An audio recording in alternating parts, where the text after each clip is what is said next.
Good morning, everybody from Gollywog Central. My name is Darlene, and I have Parkinson's. I also have a head of hair that is going every which way, and I can't do a thing about it, so I'm leaving it. It's crazy, it's just flying every which way. Today, I'm going to talk about something that's very serious. It's not something that I know a lot about because I am in the position of being the person who requires care.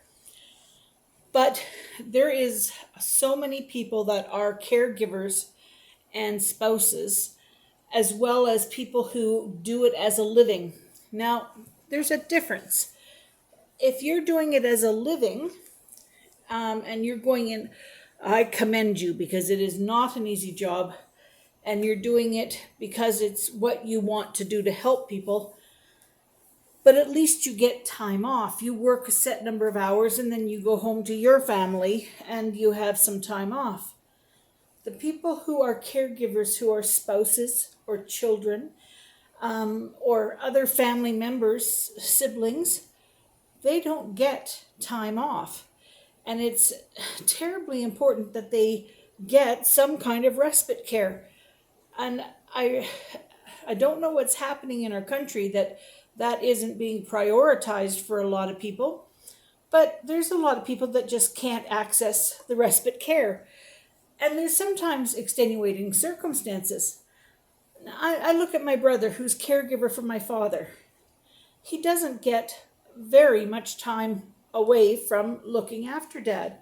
When I say not very much, hardly any at all. My other brother, it's his house that they live in, but he works full time. His wife works full time, and there just isn't the time for them to be doing the caring of dad. And yet, Gary, it all falls to him. Now, it's very difficult because you love the person that you're caring for. But when you spend all your time with one person, it's very easy to get short-tempered or to think, why don't you make it easier on me? And as people and patients get a little bit older, they maybe can't be as patient as they once were. I have ahead of time apologized to my children if I become unreasonable, because I said I don't want to be unreasonable, but if it happens, please forgive me, because that's not how I am. And I have to hope that, everybody in the world that's caring for somebody realizes that the person they're caring for does not mean to be harsh with them. They appreciate everything that you are doing for them. They may not say it. And it's really hard to do a job and not be told what a good job you're doing when you know you are. I mean, my brother puts on beautiful meals. My dad says all the time on the telephone to me, oh, Gary feeds me so good, and all the rest of it. But, my dad is bored. He's blind. He can't see to read a book, so he listens to audio tapes. But even when you're listening to audio tapes, you're sitting in one position doing one thing. Like, anybody that had to do the same thing all the time would be bored. And, he misses mom. And my heart breaks for him because I know that he is very bored. My heart also breaks for the amount of work that my brother Gary is doing and not getting relief or help. I can't be there to do that. I need help myself, and I live a province away. So I'm 1,100 miles away. So I can't just do those easy things. Used to be my job when my brain was working much better. It used to be my job to talk hockey with my dad. So therefore I made sure that I knew all the hockey teams and what was happening with that, so that dad had somebody to talk about hockey with. And that was my job, even on the telephone. But I can't keep those things straight anymore. We ourselves don't have television. We just have streaming services. So I don't see the hockey games. And so I'm not able to do that. I do talk to my dad every single day. We usually don't have much to say. And usually he doesn't remember overly that I have already called him. But we do know that I feel like I'm at least touching base with him. respite care should be available. Now, if you called up somebody and said, I need respite care, they'd hear, oh, yes, we can arrange that for you. Yes, we can arrange that.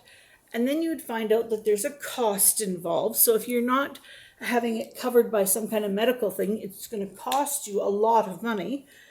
And then they're going to tell you when they're available for it. It's not necessarily that you say, oh, I've got a wedding next Saturday. Can I get respite care for that day and that night? No, that's not the way it works. And so I just think that it's very difficult. If we were to say there is respite care available in some nursing homes, or there was, I don't know now that the nursing home beds are so full up, but there was some respite care available. So if you needed to go away or take a vacation, you could take your loved one and they could have a week's time in the nursing home or whatever being cared for while you were away. But if you take somebody who has mild dementia or who doesn't see, like my dad, he would be completely lost in that place. I know from just my family taking me to the hospital those few times that when I was alone by myself in there, I didn't handle it well at all. And I know my dad wouldn't. You would come back from having your little time away and you would find that your loved one was in a worse way than if you'd never gone. So therefore, then there's the guilt of I shouldn't have gone. And it's very, very difficult. I don't know what the solution really is. I mean, it'd be nice if the duties could be shared amongst 3 or 4 siblings and everybody takes a turn. But the way people live all over the country now, that's just not always possible. I mean, I'm the girl. I'm the one who should be able to help out the most. I'm the one that helps out the least because I don't live there. I can't travel. I can't even go just to visit him and keep him company during the day because I can't travel. So anyway, I think it's a very important thing and we should all just give a little bit of thought to it so that if we're ever finding ourselves in this position of being a caregiver or a person who needs care, keep it in mind that the person who's looking after you has a hard job of it. Now, that's the serious part. Really short little story. Whenever somebody gets sick in our household, the rest of us are a basket case.